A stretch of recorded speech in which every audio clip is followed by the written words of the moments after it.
Marlène, Margot et Jean-Claude, nous sommes très heureux de te retrouver. Oh oui, nous sommes contents. Le thème d'aujourd'hui est: a-t-il réellement? La référence se trouve dans Genèse 3, verset 1. Genèse 3, verset 1. Je voudrais dédier cette causerie spécialement à toutes les dames, toutes les jeunes filles, toutes les jeunes femmes. C'est spécialement pour toi. D'accord? Juste avant de voir notre thème, a-t-il réellement? Prions. Merci Seigneur pour la parole. Merci pour la vérité. Merci pour ta présence. Merci cet esprit de nous conduire dans toute la vérité. Merci de nous guérir de nos blessures.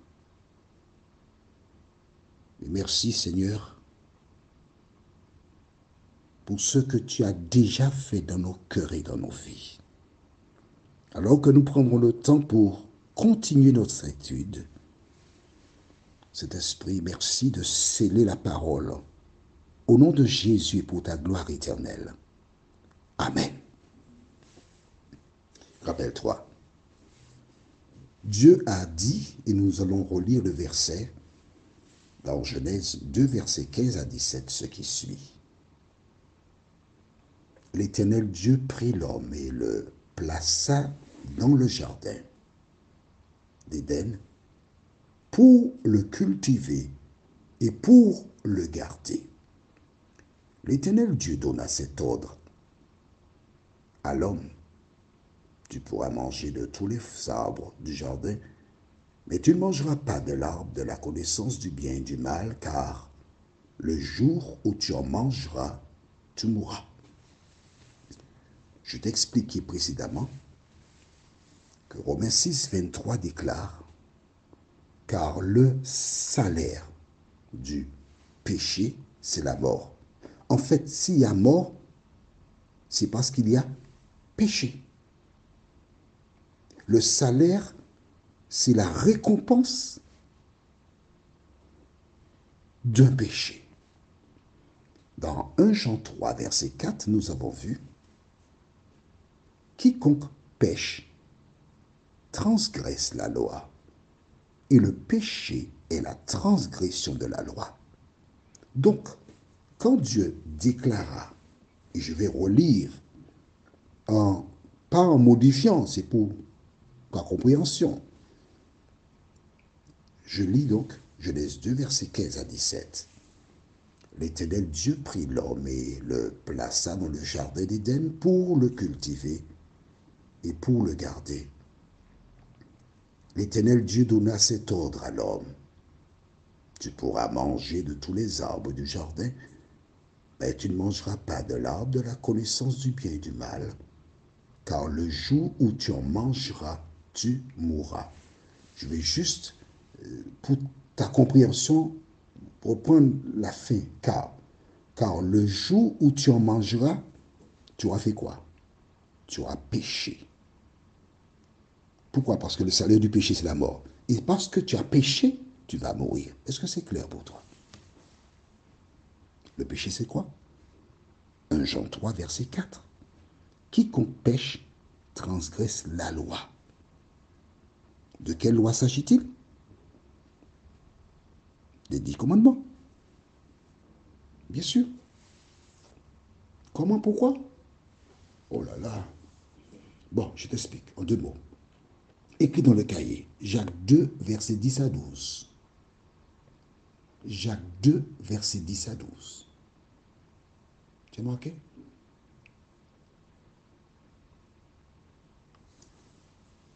Jacques 2, versets 10 à 12 déclare: car quiconque observe toute la loi, mais pêche contre un seul commandement, devient coupable de tous. En effet, celui qui a dit: tu ne commettras point d'adultère, a dit aussi, tu ne tueras point. Or, si tu ne commets pas d'adultère, mais que tu commets un meurtre, tu deviens transgresseur de la loi. Parlez et agissez comme devant être jugé par une loi de liberté. La seule loi dans laquelle tu trouves tu ne commettras point d'adultère et tu ne tueras point, ça se trouve dans Exode 20, versets 3 à 17. Cette loi-là.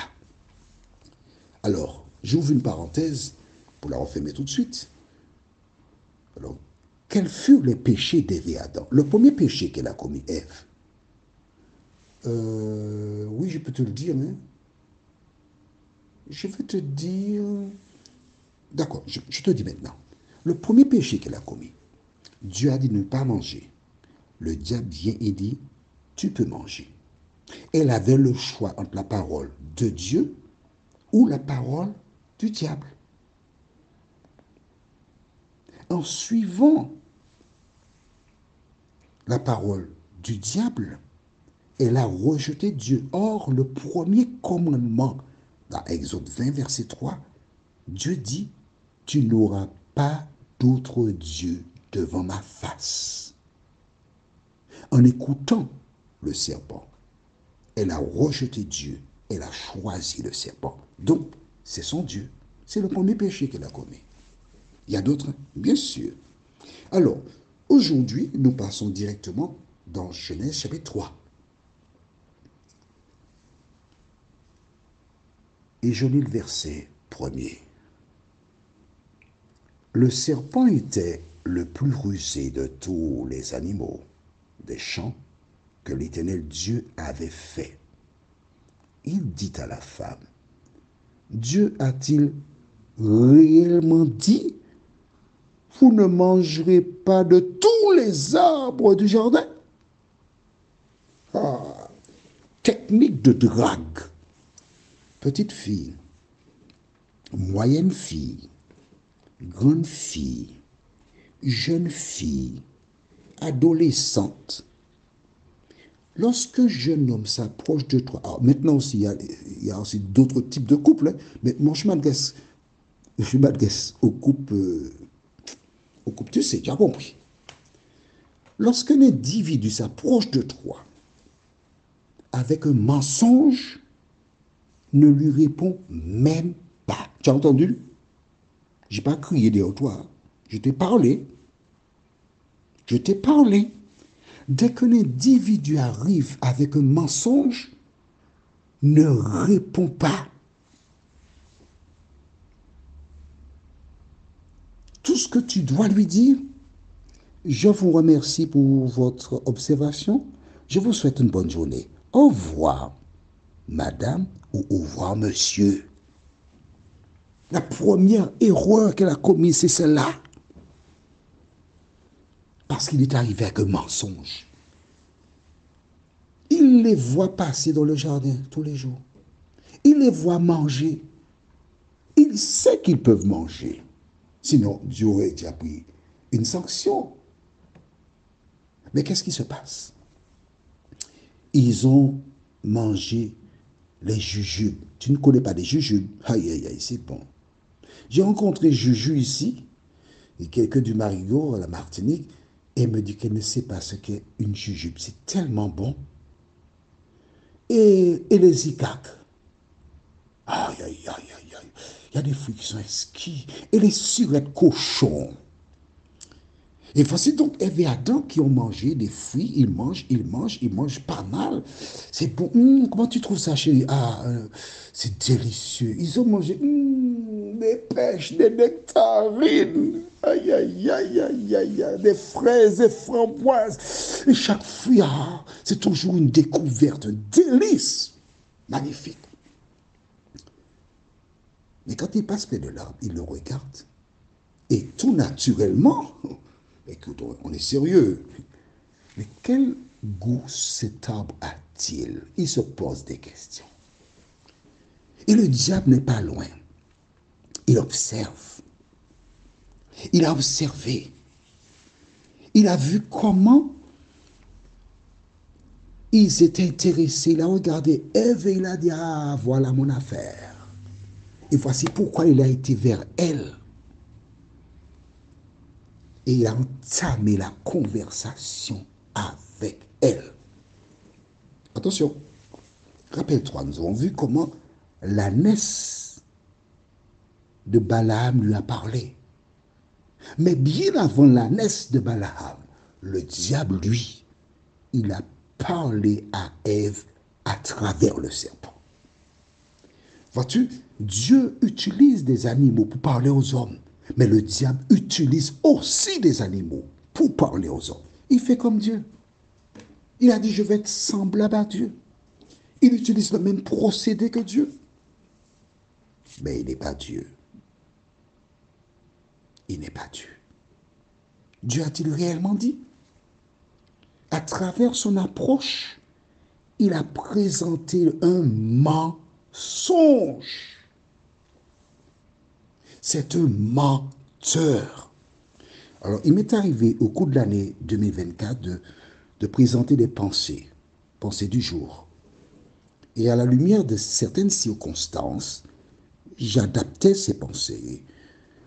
Un jour, j'ai quelqu'un qui m'a fait part d'une question dans le domaine sentimental. Oui, mais si cette personne-là ment, on peut l'aider. Alors, j'ai développé pour expliquer aux gens que lorsqu'on dit à quelqu'un qu'on aime, c'est un constat que l'on fait. Mais si dans le constat, tu as affaire avec un menteur, tu ne peux pas nouer une relation amoureuse avec un menteur. Il va te mentir toute ta vie. C'est sa nature. Un voleur, c'est sa nature. Un individu qui passe son temps dans le casino, qui joue, qui est dans le rouge, tu vas nouer une relation avec lui. Un menteur? Mais non, ne fais pas ça. Il vaut mieux rester jeune fille, mourir seule, que de dire à défaut de grive, je vais manger un merle. Bon, ben, on va voir, on va essayer. Il ne faut pas essayer, non? Mais non. Mais non. Ève devait fuir. Mais elle a commencé une relation avec un menteur. Tu verras où cela la conduit. Tu verras où cela te conduira quand tu t'engages près d'une personne qui n'a pas tes valeurs. Prions. Notre Seigneur et notre Dieu, merci pour la parole. Merci pour la grâce. Merci pour le salut. Merci pour la paix. Merci pour la vie éternelle. Merci de nous aider à tirer des leçons de ce que nous voyons, de ce que nous entendons, afin de ne pas tomber dans les pièges de l'ennemi. Que ta paix et ta grâce nous accompagnent. Fais-nous du bien dans tous les domaines. Au nom de Jésus et pour ta gloire éternelle. Amen. Que l'Éternel continue de te bénir et te garder. Notre prochaine étude sera des arbres. Nous lirons dans Genèse 3, versets 2 et 3. Des arbres. Genèse chapitre 3, les versets 2 et 3. Il me tarde de te retrouver. Alors, prends bien soin de toi.